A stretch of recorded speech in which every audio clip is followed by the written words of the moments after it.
Recording is on. Well, a big warm welcome to everybody.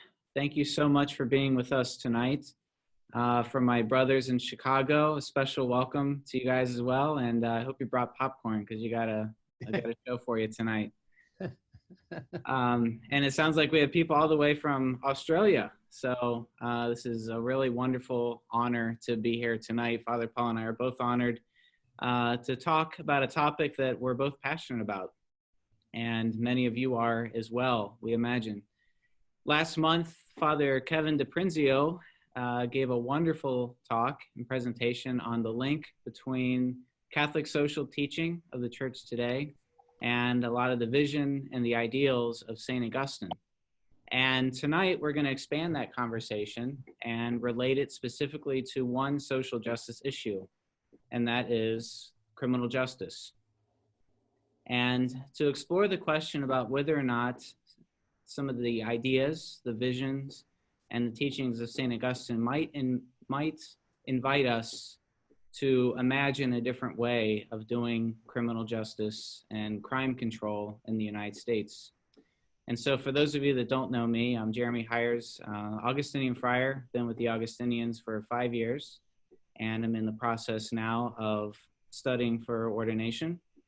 Hopefully in the next couple of years, we'll be done with that. And I have also had the opportunity to participate in various forms of prison ministry for the past 20 years. And so I'm bringing some of that experience to this as well. And so to jumpstart the conversation, I'll turn it over to Father Paul to introduce himself and to make the first couple of comments. Okay, thank you so much. So great to be here with all of you, especially Paul from Australia, my buddy. Have been here in Philadelphia involved in prison ministry for about 13 years. We named a little organization Adeodatus. Now, where do we get that name, Adeodatus? Some of you probably know that's the name of Augustine's son. He died rather soon and early, I think, in his teenage years, shortly after he was baptized with his father, and he was heading back to Africa, and somehow he just disappears from history. And he seemed to us in this prison ministry work to represent all of those people, especially young people, who are at risk in society, who disappear themselves at times. So we decided to name our ministry Adeodatus. And Adeodatus has another special reason for us picking it. It means gift of God. See, Augustine and his partner had this child. Augustine was about 19, and they named the child Gift of God. So we feel like those people we work with in the prison ministry, they too are gifts of God. See, and we learned that, and it's a rather mind-blowing to discover that after a while, when you have people caricatured and you think they're just all tough, criminals in prison. So I just want to mention that so we know where we're coming from. Shortly after I felt drawn to this ministry, I went to Father Dicapici, Father Dicapici, I believe, he's gone to God a number of years ago. He was our great grandfather, I'll call him, for the prison ministry work in our province. He was a missionary in Peru for many years and came back and began working in Chester State Prison, Pennsylvania State Prison out in Chester. And I went to him for a blessing for my work. And I said, Father, give me a blessing, please. And he said to me, he looked at me with that little wry smile he has there. And he said, Paul, go out after the 99 who are lost. Now, I didn't get that at first until he said, the 99 sheep that are lost, go after them. And so I've been on my way with his blessing ever since. And I'll mention a couple other people because they need to be mentioned too. Father Jack Deegan, who founded the organization Adeodatus works under, the Augustinian Defenders of the Rights of the Poor. Father Jack has been a mentor to me and a leader in our whole work in the urban ministry that we serve for so many years.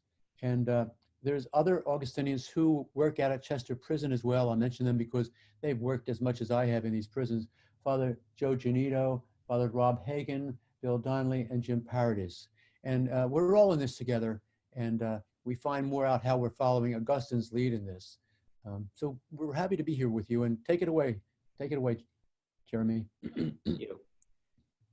So I like to begin the discussion about prison ministry by often asking the question, why do we care? There's 2.2 million people who are incarcerated in the United States. So that's less than 1% of the US population. That's about 1 out of every 100 Americans are incarcerated. There's social justice issues that directly impact many more people on a much bigger scale. So why do we care so much? Why are so many Augustinians drawn to this form of ministry? What is it that causes us to really care about this issue? And I never really asked that question myself until my own brother was incarcerated. And I went to go visit him for the first time and realized that through the length of his incarceration, I would only be able to get to talk to him 15 minutes a week. And it would be through a glass window, and it would be seeing him in an orange suit and handcuffs, much like the family you see here in the upper left-hand corner of the screen. And that obviously had a profound impact on me and my family, and especially his children. And that alone caused me to reflect on, is this really the right answer? Sure, he had broken the law, so by the letter of the law, he was supposed to be there. But was that really going to do anything for him? Was it going to do anything for society? Was it going to do anything for our family? That's really where I began to question. And so I invite you tonight, as we go through this presentation, to think about, what is the better way? Is this the right way? Is it a better way? And what does St. Augustine maybe offer to help us answer that question? But I want to say that we care because incarceration really impacts all of us. It's much more than 2.2 million people. Half of Americans, over half, according to many studies, will have a loved one incarcerated at some point in their life. And we'll go through what my family went through. The US, that's because the US has the largest rate of incarceration in the world. And that's because it's increased 500% since 1980. So in 1980, there were 300 and some thousand people who are incarcerated, and now there's 2.2 million. So it's really grown exponentially. And it's ineffective. 2 out of every 3 people released from prison or jail will commit another crime within 5 years. So it doesn't accomplish what it's intended to accomplish, which is to deter crime. And then harms the innocent. Victims are left out of the justice process. There's no restitution for them. And nothing is, their well-being is not taken into consideration in sentencing guidelines. And the families of the incarcerated are significantly impacted. And we'll talk a little bit about that as well. So really, the scope is much bigger than 2.2 million. It really impacts all of us. So what is the solution? Do we get rid of incarceration? Well, as Father Kevin did such a good job laying out on last month, our Augustinian values teach us that God created us for life and community. And that's straight from Scripture. It's straight from our Christian teaching. It's straight from Catholic social teaching. And certainly was very evident in Augustine's teachings. And crime threatens community. So it logically follows that some form of crime control is necessary to protect social order and enforce basic human rights and responsibilities. It's a necessity. But the question is, what form of crime control reflects the Christian and Augustinian values that we would like to see in the world around us? And to answer that question, I simply copied a slide from that Father Kevin gave last month, where he demonstrated the integral relationship between Catholic social teaching and Augustinian values. And I think to get at the question of what form of crime control reflects these values, we just need to have these in mind as we look at the system around us and begin to ask, are these values integrated into the way we do crime control in the United States? And if not, is there a way to implement it? And I just draw your attention to values such as the mutual sharing of goods, communal and individual responsibility, and understanding of personhood and woundedness are some of the ones that really jump out at us when we talk about crime. So does the US criminal justice system seek these principles? And to answer that, I would like to pose a question. Some of you may have seen this posed on our social media leading up to this event. But true or false? Augustine believed those who broke the law should be punished. Now, Augustine, it's important to remember that Augustine, as a bishop, was often called to rule judgments on civil disputes. So one member of the community disagreed with another, he had to make a ruling on that. And Augustine also found himself having a lot of influence in the royal courts and in criminal court cases run by the government.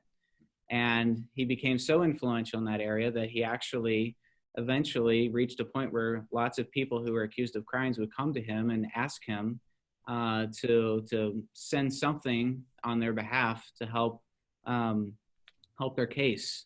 He writes about this, I think, a lot in Sermon 169. But one of the important points to remember is a lot of these values that we mentioned would have been in his mind as he was looking at that. So the answer we pose is that it's true. Augustine did believe that those who broke the law should be punished. A state which is not governed according to justice would be just a bunch of thieves. If there's no consequence to robbing a bank, everybody's going to run down the street and rob the bank to get rich. But he also said that failure to punish somebody who commits a crime is as moral as failure to punish a boy for playing with a poisonous snake, because obviously you don't want the boy to play with the poisonous snake again or he'll get bitten and die. So there's also a restorative aspect to punishment. And so the answer is false to this if it's punishment just for punishment's sake. But it's true if it's punishment for the sake of rehabilitation or restoration and healing, and obviously preventing reoccurrence. So what kind of punishment meets Augustine's ideal? Really, we pose there's two key ingredients. It restrains evil action, or it deters the crime from happening either in the first place or again, and it focuses on a holistic healing of the person and the community. So does our system in the United States seek these two things? Maybe yes, maybe no, maybe somewhere in the middle. And so to get at that, what I'd like to do is take a moment and illustrate the cycle of crime. Why do 2 out of every 3 people who are released from prison or jail end up back in there or committing another crime, leading to more people being harmed through crime? And there's a cycle that happens. And this could be a webinar in itself, in a sense. There's many books written on this, and this is my version of how Paul's and my understanding of how this cycle takes place. But it really begins a lot with socioeconomic disadvantage. 80% of those incarcerated earn less than $15,000 per year, and 70% of those did not have a high school diploma. So if you earn less than $15,000 a year and you don't have a high school diploma, chances are you're going to end up in jail at some point. And one of the reasons behind that is because statistically you're more inclined to risky behavior that leads to criminal behavior. So Augustine in his own time, and this is a theme that permeates a lot of his sermons, he saw a huge gap between the rich and the poor, just like we have today. He observed that very few got to benefit off the work of the many. And for the poorest of the poor of his time, those people were often forced to sell themselves into slavery in order to avoid starvation. And so as I was reflecting on that, we were thinking, well, how do people sell themselves into slavery today? Perhaps to criminal lifestyles. So one example would be a young woman who sells her body in order to feed her hungry children for prostitution and ends up in jail for that. Another example is a young boy or a young man who sells himself into a gang in order to find protection in a hostile and dangerous neighborhood. Perhaps somebody who sells himself in the criminal lifestyle by robbing a bank because their gang leader forced them to do it. Otherwise, they would die if they didn't. So all kinds of ways of how people find themselves in a disadvantaged situation, which leads to the kind of behavior that ends up going into a criminal. And I think Paul has a wonderful story here to share with us on this piece. Well, thanks. I would like to show a couple of moments here in and out of these wonderful slides of some human stories that put some flesh and blood on these great statistics. I would like to talk about a guy here, but before I say anything about him, I just want to say, you know, these Catholic social justice teachings and Augustine's teachings, they're all based on the gospel. they're based on the gospel and Jesus' example, which you see practically every Sunday. You'll hear a story which shows us how Jesus related to people who were on the margins, okay? So keep that in mind, the gospel and Jesus. I really get into noticing that when I visit some individual inmates. We celebrate Mass there on a Saturday or Sunday, and it used to be like 40 or so people would come to the Mass. It's less so now for various reasons I won't get into, but one of the guys I met, his name is Jack. He was from Delaware County, where I was brought up, and I would visit him a number of times to pray or talk. And one day I was visiting him in the cell block where all the guys are mingling around in the open there out of their cells because they were for a half-hour recreation or something. And he pointed around to them at one point and just said this: "See these guys, Father? Most of them have had no fathering. That's why they're here. See all these guys? They hadn't been brought up with any fathering in their life." And I looked at him and I was stunned actually by his wisdom there. And my eyes were open and I looked at him and I said, "Like you, Jack, right?" He said, "Yeah," because his father had been in prison too. So I just want to point that out, this unbelievable reality of the broken homes and maybe very little parenting that many, many of these people grew up under, which I got to know through their confessions and stories they told me. We printed them out on the Voices from Prison and the Edge newsletter that goes out all over the city and various jails in the country to tell their stories. See, the socioeconomic disadvantage, the money they have or not, is one of the least poverties. The real poverty at the heart of a lot of this is this lack of parenting and a family like you and I grew up in. So I just wanted to get that out in the open. And I told him a quote from, I think it's from Ecclesiasticus, to kind of point at what I was discovering my work was about in there. "To the fatherless be as a father, and help their mother as a husband would. Thus you will be as a son to the Most High, and he will be more tender to you than a mother."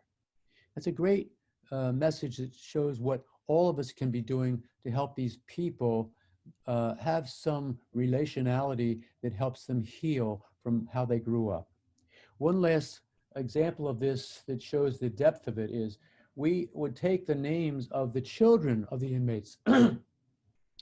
After Mass, I would say, "We have a book here. If you'd like to sign names of your children and their ages next to it." We got a book that's filled with hundreds of names of these children. You can see it here.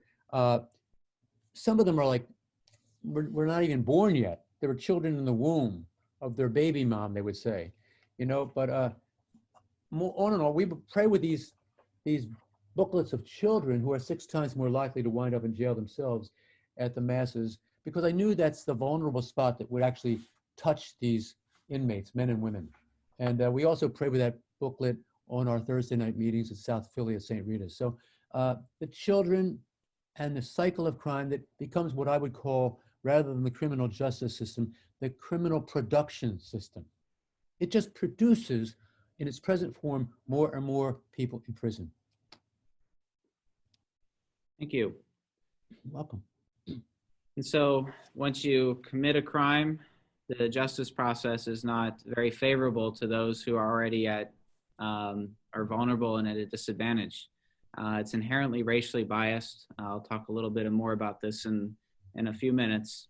But the thing I want to highlight here is just getting adequate defense is a key success factor for getting the right kind of sentence. And so if you have to rely on a public defender, which is already under-resourced and under-budgeted, chances are some of the factors involved with helping determine what kind of a sentence would be involved to help you truly rehabilitate is not going to be considered.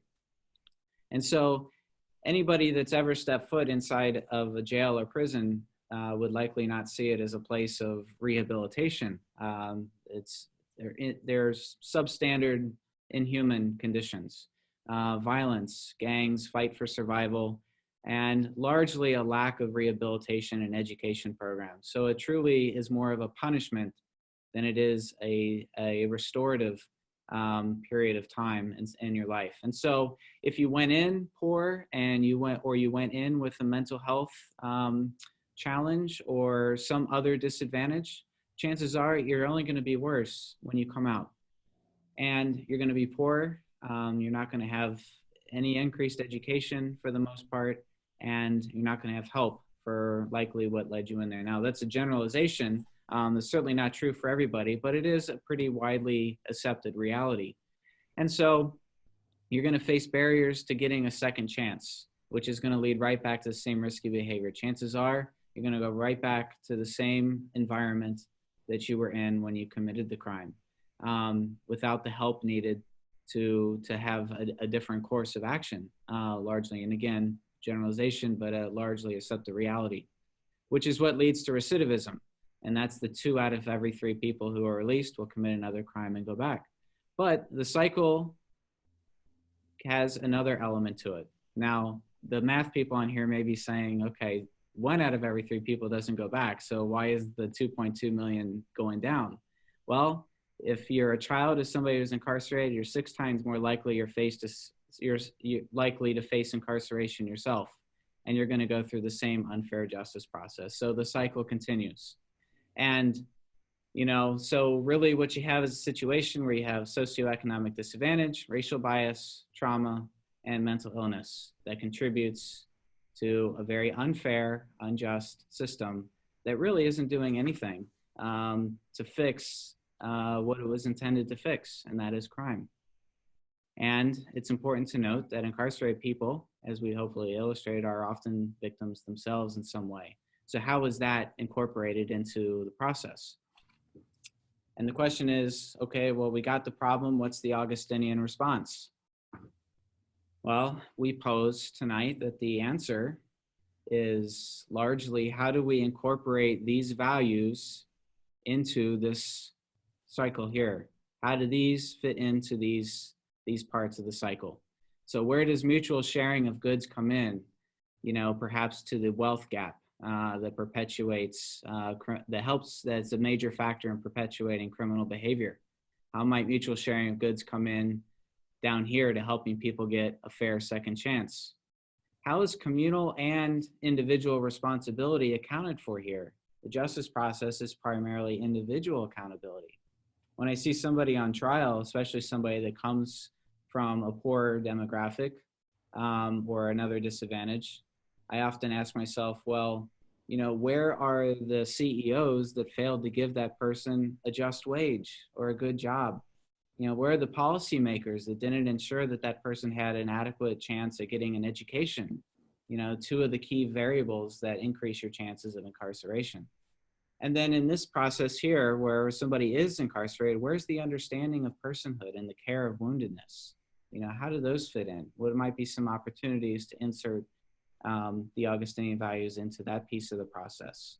And so it really requires a holistic look at the cycle and what's going on in order to really begin to answer that question, what is an Augustinian response? But if we had to summarize that, it would really be 3 key elements: love, fellowship, and community. Love, fellowship, and community. If we can put love, fellowship, and community in each of these parts of the cycle, then we begin to bring Augustine's vision for crime control, I think, in 2020. So what does that mean? Augustine says that criminals deserve to be loved and pitied because they are human beings. Judges and public officials like bishops are thus bound to criminals in a human fellowship. So he, as a bishop, saw it as one of his episcopal duties to intervene on behalf of those who were accused of crime, specifically to ensure the right sentence was applied.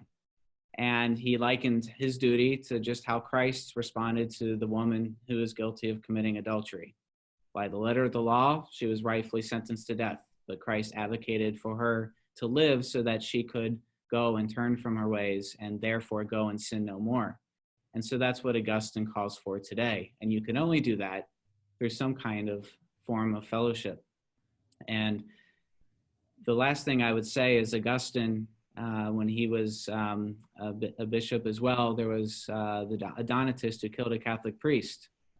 And they too were sentenced to death. And I think it was in this letter I don't know for sure, but in this letter, he actually writes to the royal official and pleads for him to spare the death penalty, and so that the Donatist himself could reform and turn from his ways. So with that thought, I'd like to turn it over. I've given you all the problems, and now Father Paul is going to give you all the answers. No, The solution. not really.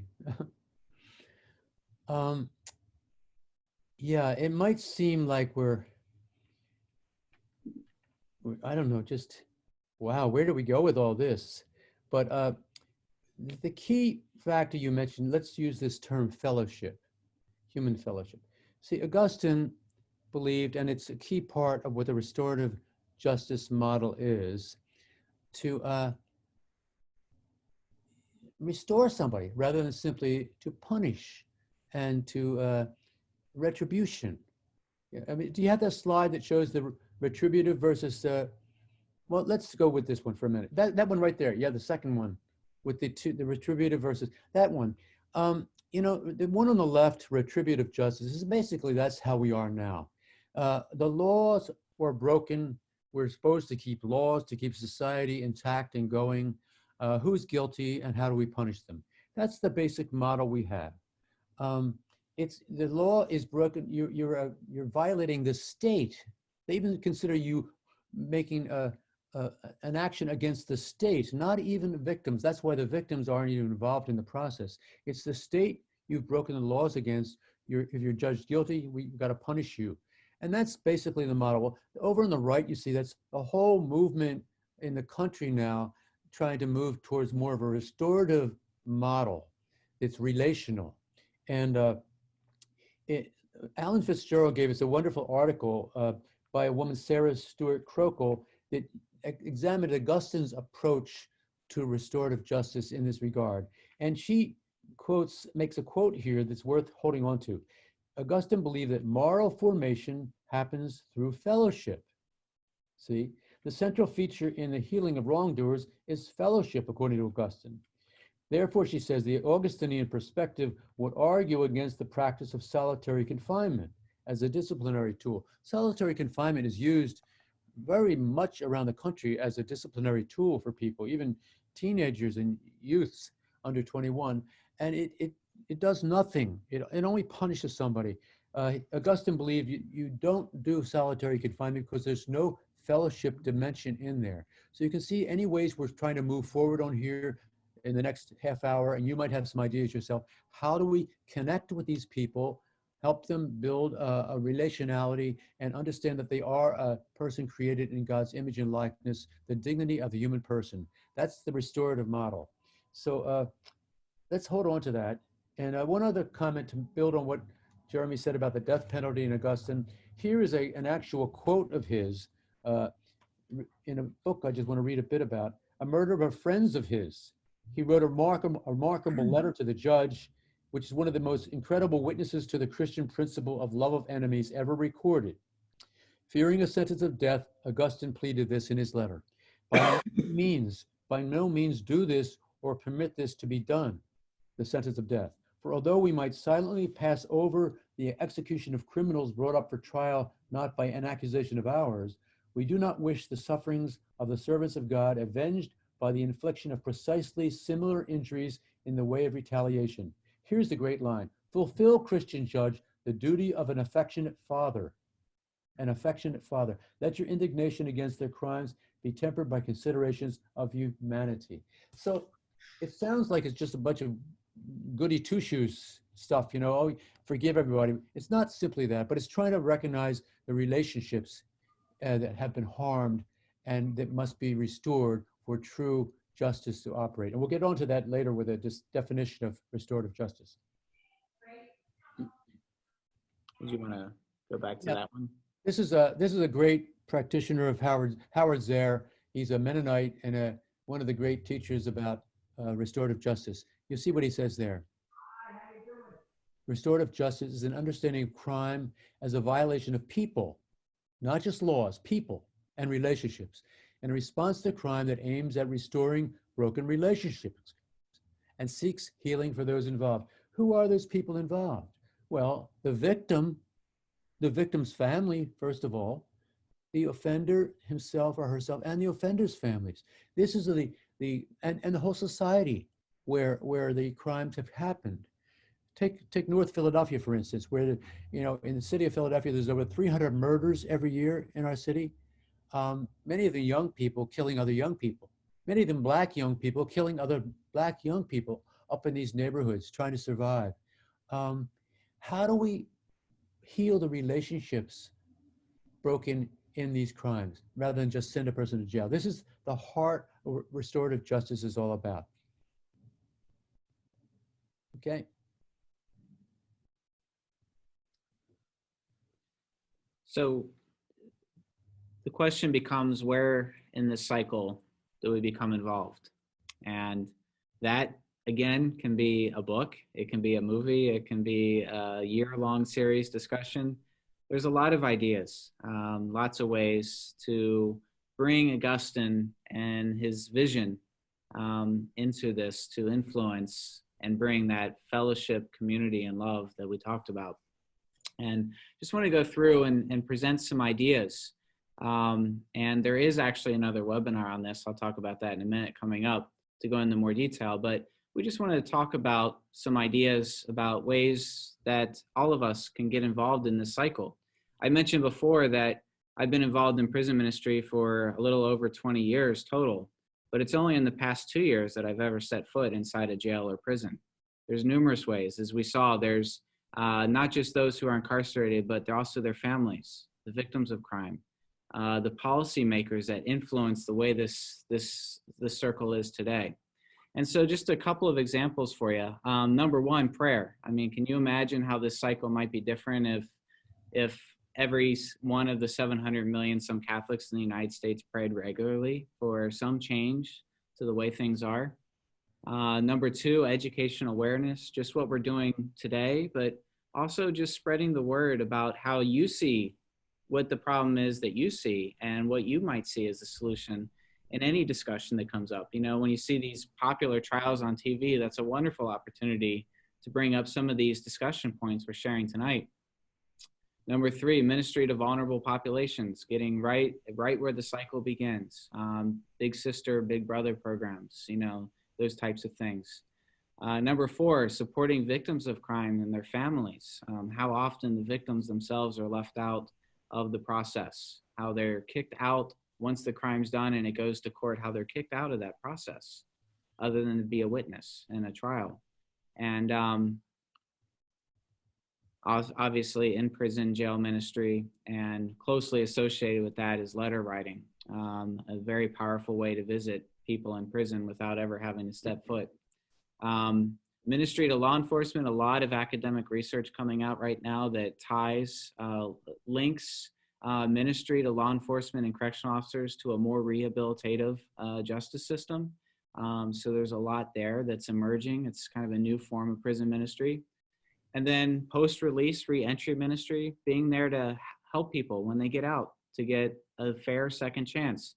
Statistics show that if you get help when you get out of jail or prison within the first 72 hours of your release, your chances of being one of those 2 out of every 3 people that commit another crime and go back in is reduced by 70%. So you're 70% less likely to be one of those 2 out of every 3 people if you get help within your first 72 hours of release. Very important ministry.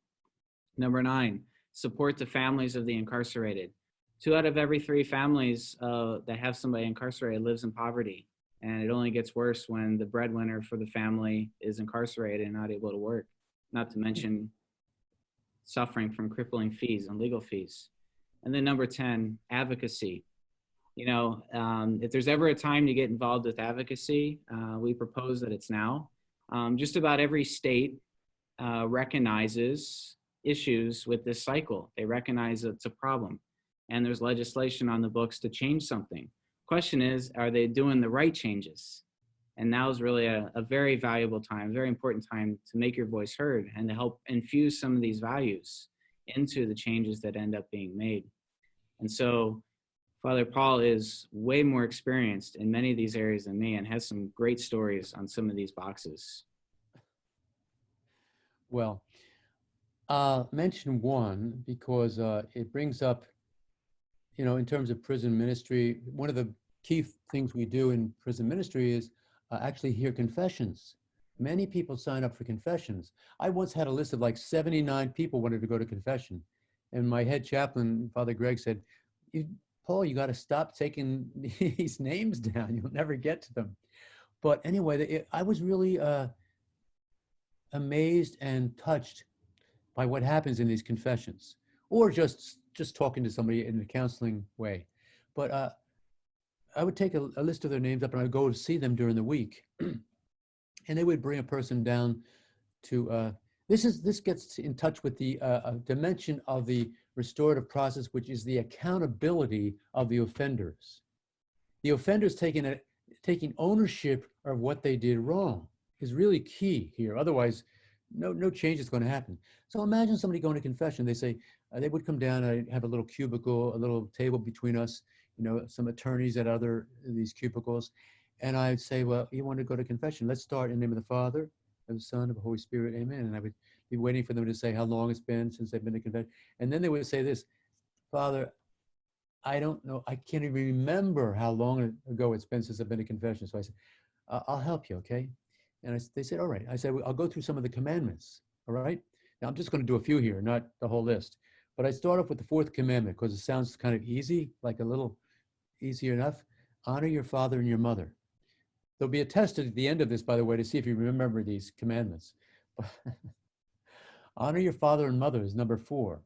And they would say often, I've done pretty good on that. Or once in a while, they would say, oh, no, I've robbed my grandmother's TV for drugs, or, I got in fights with my father all the time because he was abusing my mother. There was different kind of things. Or my parents, whatever, things like that. And I was trying to encourage them to, some remorse and contrition. And I'd move on to the 5th commandment, which was really the key one. You'll see why. The 5th commandment, thou shalt not kill. Have you killed anybody? Most of the time they would say, no, I haven't killed anybody, Father. So I would try and affirm them and say oh, that's good. That's really good. So, but then I would move on to, have you ever hurt anybody? That's when they would start taking ownership and accountability of their actions. Yeah, Father, I've hurt people. I've hurt my family, or I've hurt the person I robbed, or even I sold drugs to people. I should never, ever have done that, or I've hurt myself, So they would begin owning and having remorse, sometimes with tears, about things they've done wrong, you see. And this is the most bottom level of restorative justice. And then I would get this question I would ask them, because it changed everything when I thought of this. Has anyone ever hurt you? You should have heard, after a while, some of the stories coming out of him. It's unbelievable. My parents gave me amphetamines to go to school in the morning when I was a kid. Or, on my mother, prostituted herself to make ends meet, and I was a 4-year-old kid, had to follow her around, on and on and on. And it breaks your heart. And I don't want to overdo it and make it all just, oh, they're so sorry for them, they've never done anything wrong. But it does bring out this piece that Jeremy made earlier, that when we're talking about victims and offenders, often the offenders are victims as well. And we have to tap into those dimensions and find ways to heal and even offer some kind of forgiveness. They're not ready necessarily to jump into forgiveness. That's not even a major factor in the restorative justice process. It's another whole dimension for a webinar sometime. But they learn to forgive as they learn to say the Our Father, as they've been forgiven themselves. So I want to bring that up so you keep these people in mind and how they've been hurt too, all right? Is it now time to move into a victim story? Yeah, I think so. Is there anything you have to say first before that? Well, I just want to say, kind of going along these same lines, going back to the original question, true or false, Augustine believed that those who committed crime should be punished. And absolutely, there has to be that deterrence to crime, and there has to be something that is a consequence. However, punishment, not just for punishment's sake, locking somebody in a jail cell for 23 hours just to punish would not I propose is not Augustine's ideal. Giving them time, perhaps inside of an institution where they can grow from where they were when they committed the crime, and also in some way contribute to the solution to help heal the harm done by their crime, I think is really the equation that is missing from our sentencing guidelines largely in our country, but also a piece that's missing in every aspect of that cycle. So yes. Yeah. I would like to talk about a couple of practices in regard to victims and healing, and also a particular victim that I would like to tell her story a little bit. A few practices that I've been part of. San Quentin Prison had a training program I participated in where they had victim-offender dialogues. And you go into this maximum security prison where they had prepared a circle of offenders, of inmates who had been in there for very difficult, violent crimes, and they'd been prepared for months ahead of time to sit in a circle and talk about what they were doing, what they had done, and they were going to be, a victim parent was going to come in and talk to them about her experience. See, they were prepared to start listening to somebody who, not one of their victims, but somebody who had survived and had the consequences of having her child murdered. And I sat in on that. It was just unbelievable, awesome to hear her story, first of all, and to hear their responses as they listened to what their crime, the harm their crime had done. That's an accountability circle, and it's a great part of the restorative justice process. Then they would get up and turn, and on a board, they would write down all the people they realized they had harmed by their crime. Some of the blackboards had like 50, 60 names on them. So there was just one process of many that's part of a victim dialogue experience that's being practiced around certain places in the country. One of these victims I want to talk about locally is, her name is Victoria Greene. Victoria is if I can find her, her points here. Victoria is a Black woman, the mother of a 20-year-old man in Philadelphia who was shot and killed in regard to some kind of drug deal, okay? Murdered on the streets of Philadelphia. Listen, if you pick up the Inquirer in the regional section every day, in its inner pages, maybe it's page 2 or 3, you will see buried in that section notices of those shot and often killed the night before in Philadelphia. Just a little 2 or 3 people every other day. Much of the time, they're young Black men from North or Southwest Philly. Often at the end of the paragraph, usually not mentioning the victims' names, is a sentence: police reported no arrests. See, so this goes on and on and on. You wonder why they pack guns, probably to defend themselves. Who knows? Well, but you'll hear it from this lady. Victoria is a great woman. She's a graduate of Rosemont College. She just said this very briefly about her when her son died. For me, it was devastating. I didn't want to live anymore. I was suicidal. My family would have to hide any kitchen knives and remove any kind of medications that would harm me. It was very frustrating waiting for the police to catch the perpetrator. I was trying to hold off my son's friends from taking any action of their own. I told them I didn't want anyone else murdered. I didn't want anyone going to prison.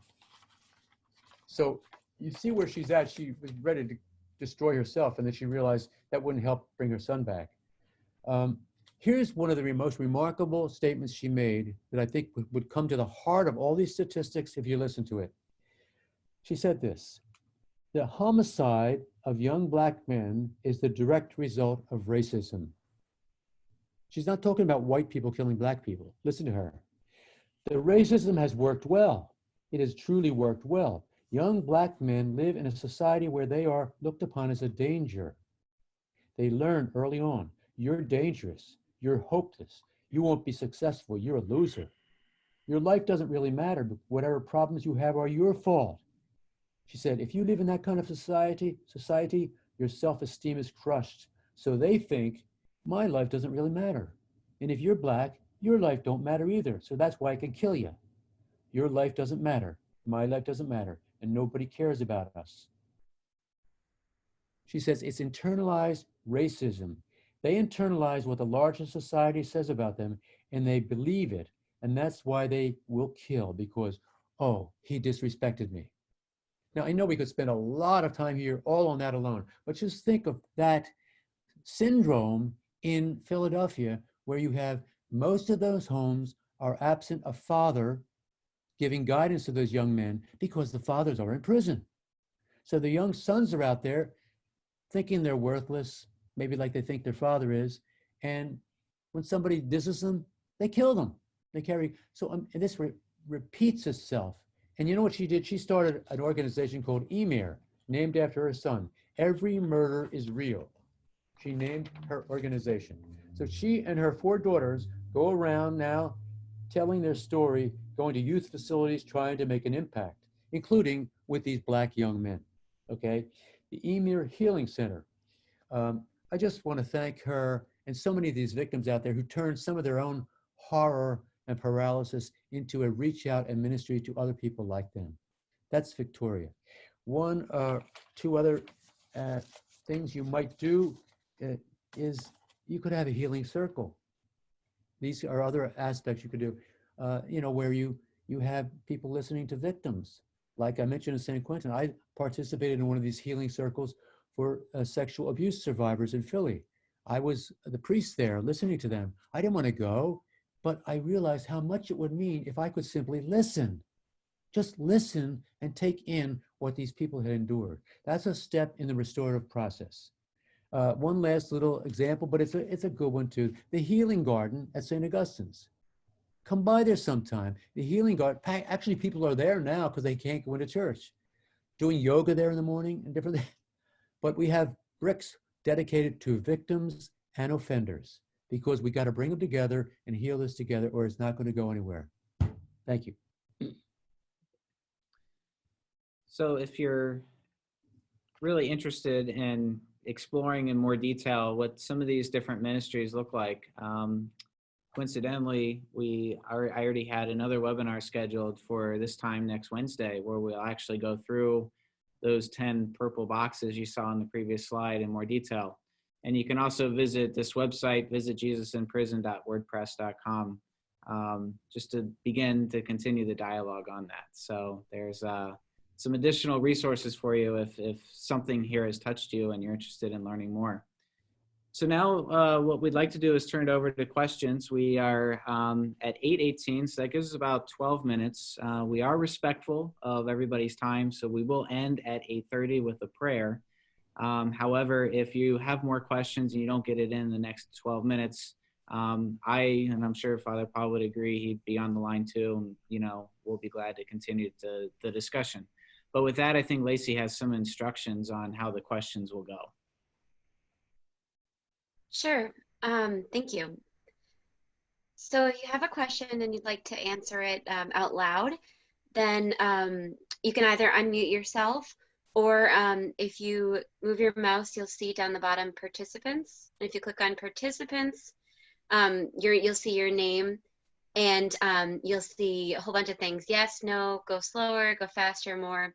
If you click one of those, we'll know that you have a question and we'll call on you. Or you can simply type it into the chat. And that being said, we already have one question. This is from P-E-D-U-F. And it says, the solution is difficult. I fully agree. There are many in prison who are the result of social injustices. These are the individuals who the Augustine Restorative Justice are correctly targeted towards. However, what about those individuals incarcerated for true crime against society? Individuals, serial killers, Jeffrey Epstein, etc.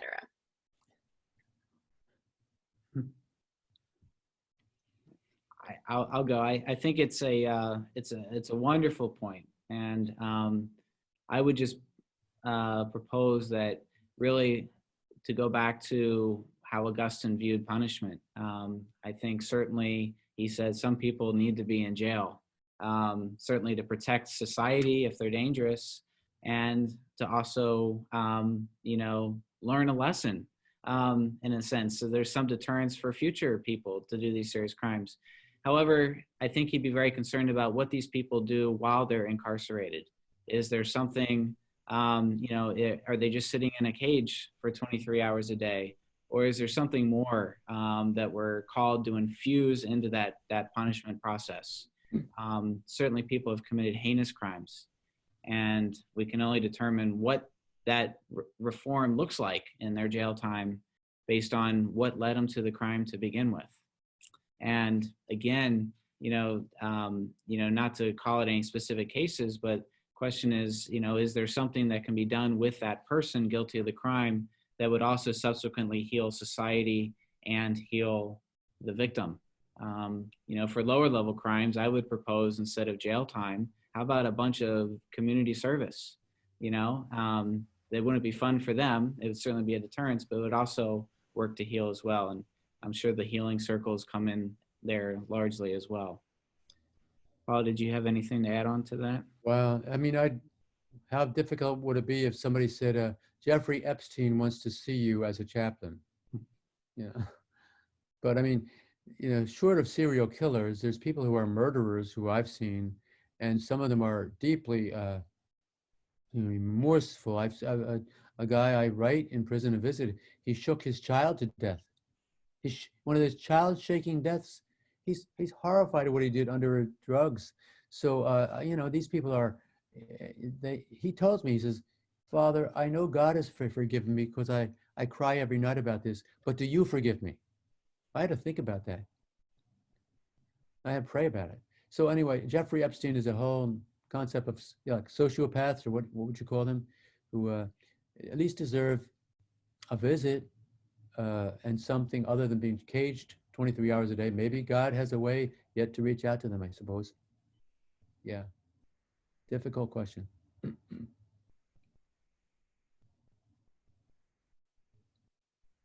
Somebody raising their hands. Michael. Yes, Michael. This is Michael Stanley. Thank you very much for your attention tonight, Paul and Jeremy. I was wondering, these what you have up on the screen here as questions and the name of the books and what have you underneath there, could that be sent to us as a email? Oh yeah, for sure. Yeah, we'll take care of that. That's we actually have something prepared and ready to send out to those that are registered. So we'll be doing that. Yeah, the questions up top doesn't really refer to the books. That's like a little big bibliography there. Especially some of the last ones, the Catholic Mobilizing Network, that is dynamite. You want to check into that? They are Catholics organized across the country, mainly lay people who are very involved in all these aspects of restorative justice. So yeah, check those books out. They're good. Thank you, Michael.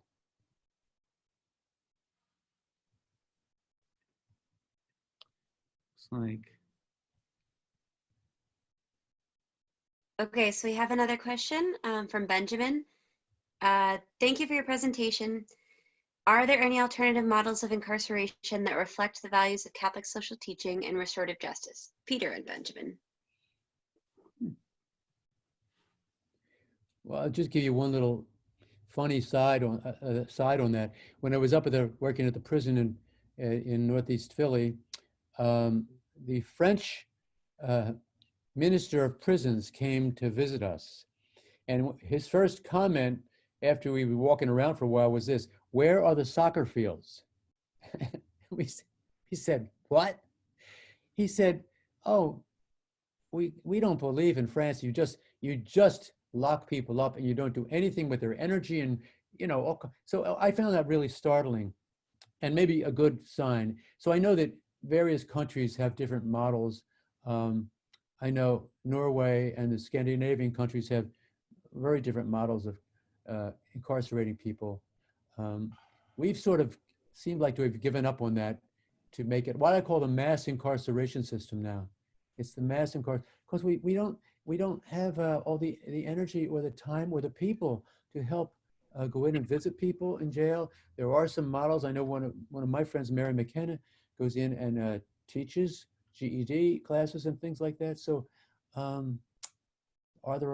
are alternative models. I don't know them all, but France and Sweden and Norway, I'm sure are. I noticed we had another question just above that from George Van Kula. So Father Paul mentioned the absence of where'd he go? Absence of a father and negative impact of that on family situations. It seems to be the root of the cyclical nature of the problem. Is there anything we can do about this?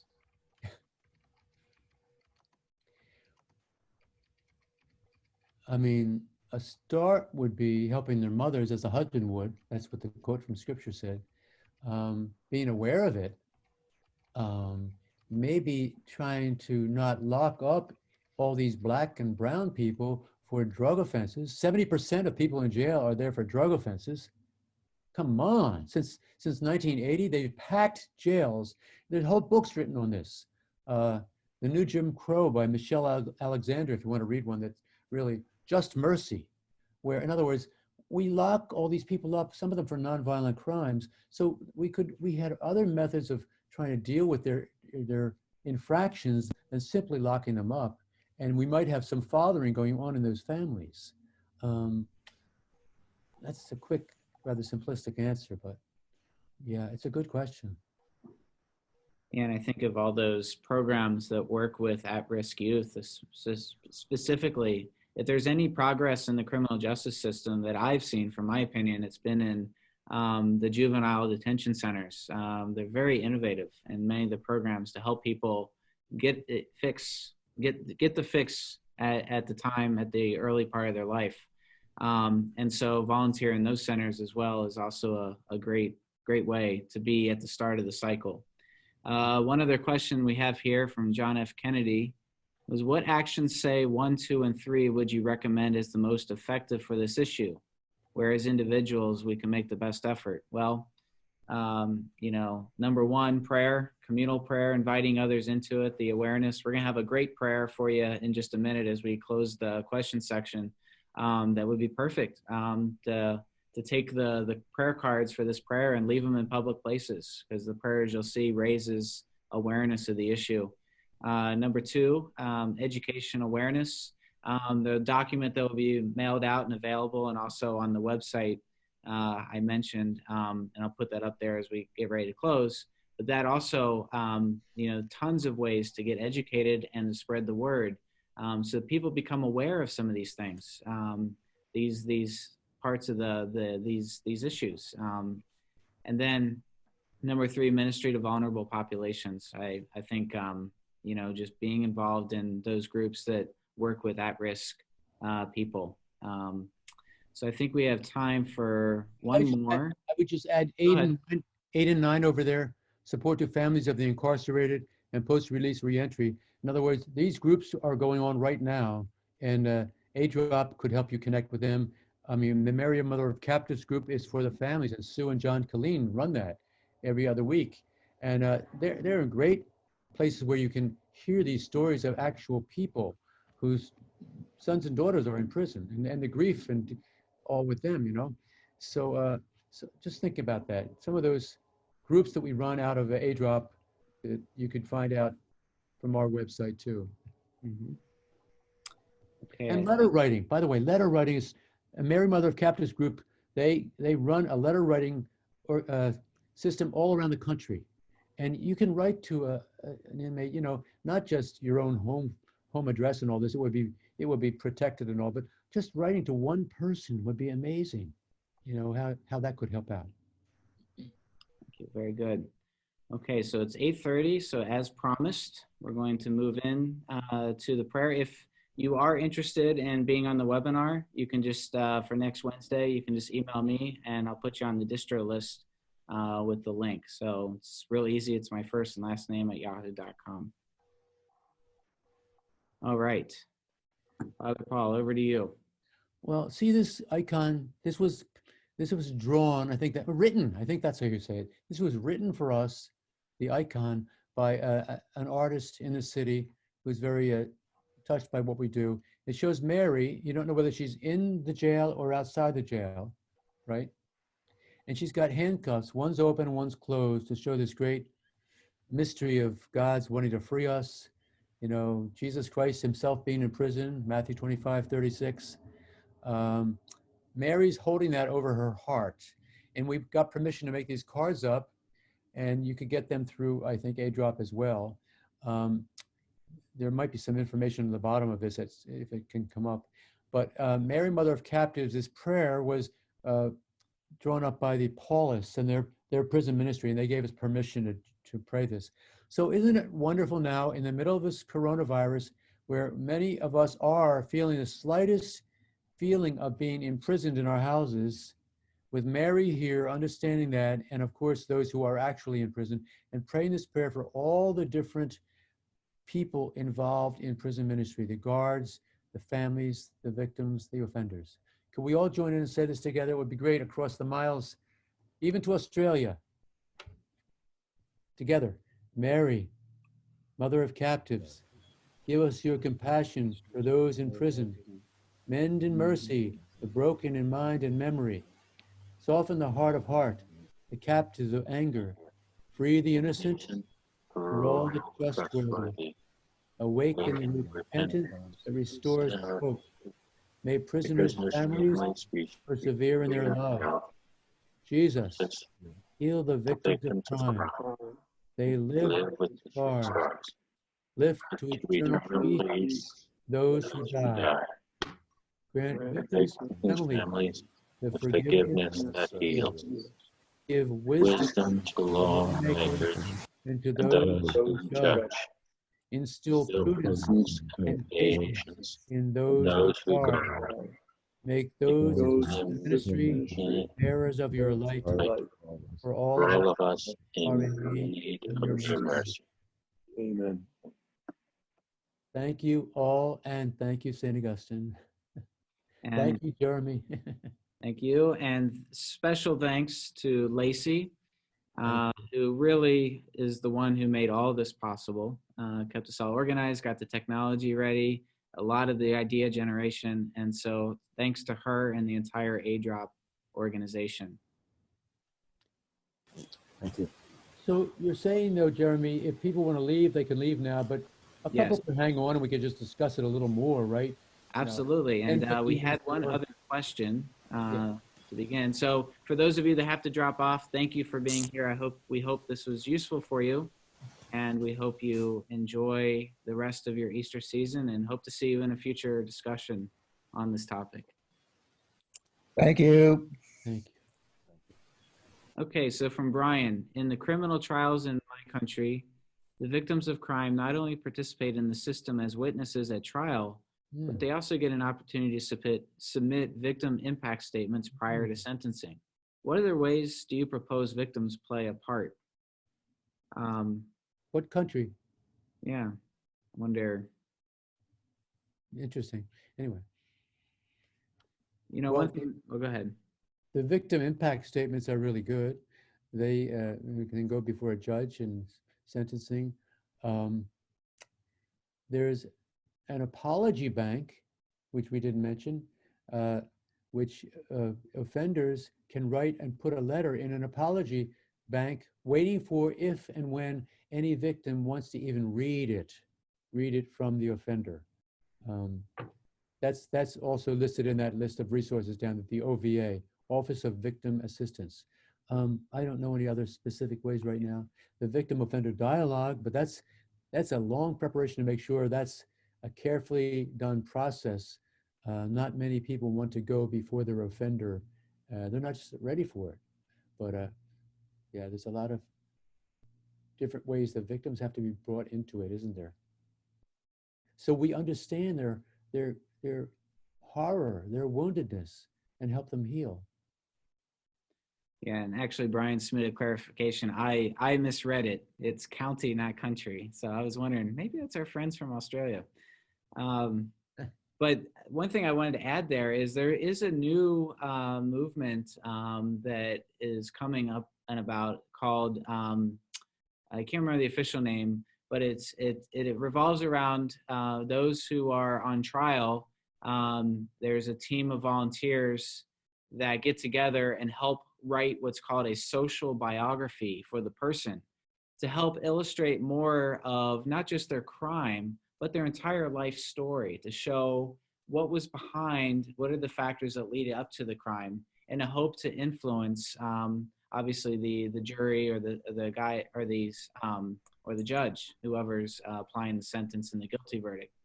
And it's showing some very big success because it's ordinary people like you and I that then volunteer our time to really get to know this person and help to construct a story about their life that can then be presented as part of their trial.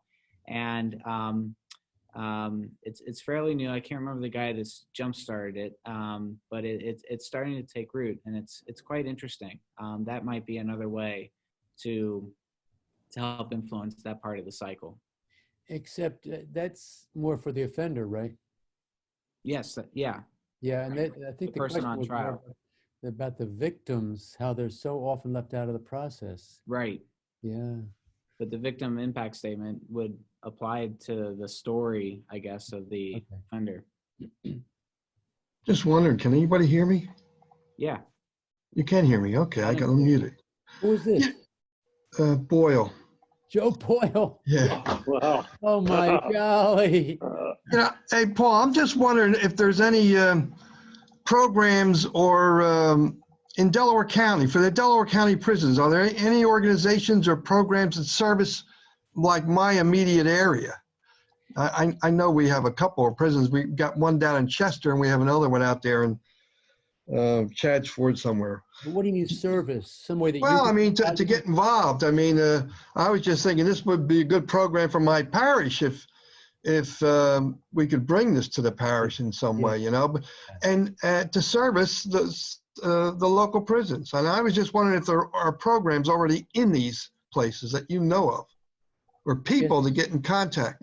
in Chester County, probably you should get in touch with Father Joe Janito out of St. Thomas of Villanova Parish. He and 3 or 4 others go in there. They would know all about any services where you could possibly link up with them some way. Yeah. Maybe an educational piece where a team, you'd have to be screened and trained and all, where a team from the parish will go in to visit various inmates or run some Bible service or something, but they would know. I would call one of those guys. Father Paul. Yes. Father Paul. Yes. Um, So There is an organization called PCGG that does go into Chester County Prison, over to Chester. And I can get information on that. okay, and Joe could call a job about that and get that information from you, okay? That would be fine, because I started doing it. That's great. Okay. So Joe, that's a great idea, Joe, in getting the parish involved. And that's Sue Colleen, who runs with her husband, the Mary Mother of Captives groups out in Delaware County. Okay. And, Yeah, also, okay. and also, if they're looking for something to do with the parish, you always have the letter writing too. Right. Yeah. Okay, I'm going to mute myself. I'm going to mute myself. All right. Have a good night, guys. Thank you. Thank So you. good to hear you, Joe. Jeremy, this is Bill Waters. Hey, Bill. It would seem that halfway houses, recovery houses would be great places to do a lot of the values you talked about in the beginning of love, fellowship, education. I imagine the answer is it depends on which, but how effective are they?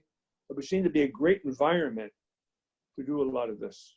Yeah, we have some good examples. Paul, did you want to talk about the ones you're You mean connected with?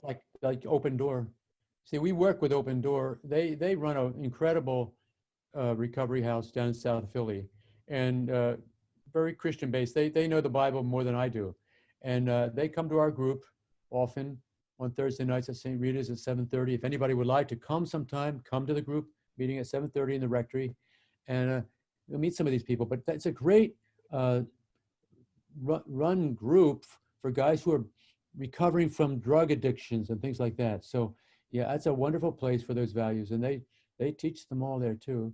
But to link in what Jeremy's saying will be an additional piece. Maybe you can, connect up with him, Jeremy. You know Jimmy who runs it, right? Yeah, great. Thank you, Bill. That's a good idea. And other houses like that too. There's one in Kensington called The Last Stop, run by I forget his name. Z anyway. Ed Z. Ed Zempatella. Yeah, I mean Ed that's Z. another wild one. There's George. Hi. George would take you down and introduce you to Ed Zampatella. That's another incredible recovery house. Even more rough and off the street than the open door, yeah. All right, George. Hi, Father. George is the director of Adeodatus and the editor of the newsletter Voices from Prison that goes out all over the place. So we have our spring edition ready to come out as soon as we can. You know, Father, I was going to say too, the halfway house, I think one of the things it does is it provides a form of discipline for people who are looking for discipline. Yes. In a sense that they have schedules, they have rules, they have curfews, they have required spiritual meetings. And it's a way to transition, I think, from the rigidity of many rules in prison to the freedom of self-imposed rules. And as such, it's like a plateau for people to rest on as they're climbing up and then hopefully do better, you know? Yes, and it's absolutely community-based, Yes. like Augustine would love. It's totally based on that community of brothers there in that house, yeah. Any of you who would like to, we could go down there sometime. I think Jimmy would welcome us sometime to go down there. Yeah. I think too that of the two places, the Last Stop and the Open Door, the Last Stop is, there seems to be a greater sense of desperation there. It's in Kensington, and it's a very challenging community to go into, and there are people there who are really very, very desperate. Mm-hmm. There seems to be a little more stability in the Open Door, I think. Yeah. Last Stop is tough. Yeah. Okay, let's see. I'm not seeing any other last chance for questions. Going once, going twice. Okay, well, thanks to everybody for a wonderful, inspiring discussion, and hopefully the dialogue will continue. Okay. Thanks, everybody. Thanks, Lacey. Good night, everybody. Night, Good Bill. job, Jeremy, Father. God See you, bless you George. guys. See you guys. Yeah. Good night, everybody. Good Bye, night, thank Paul in you. Australia. Thank you. Likewise.